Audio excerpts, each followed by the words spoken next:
ভূমিকম্প বিধ্বস্ত মিয়ানমারে পাঠানো উদ্ধার ও চিকিৎসা সহায়তাকারী ৫৫ সদস্যের দল ফিরে এসেছে।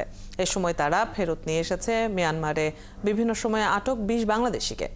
বাংলাদেশ নৌবাহিনীর জাহাজ বা নৌজা সমুদ্র অভিযান মঙ্গলবার দুপুর ১:৩০টায় জাহাজটি নৌবাহিনীর নেভাল বার্থ 2-তে ভেড়ে।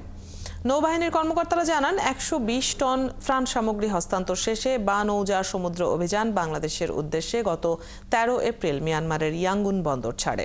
গত ৩০শে মার্চ ও ১লা এপ্রিল বাংলাদেশ সশস্ত্র বাহিনীর সদস্য, চিকিৎসক, ফায়ার সার্ভিস ও সিভিল ডিফেন্সের দলটি মিয়ানমার গিয়েছিল। প্রায় ২ সপ্তাহ ধরে তারা সেখানে ধসে পড়া ভবন পরিষ্কার, আহতদের উদ্ধার ও চিকিৎসা সেবা দেন। ফেরার সময় তারা নিয়ে আসেন ২০ জন বাংলাদেশিকে। গত ২ বছর ধরে মানব পাচারের শিকার হয়ে তারা মিয়ানমারে আটকে ছিল।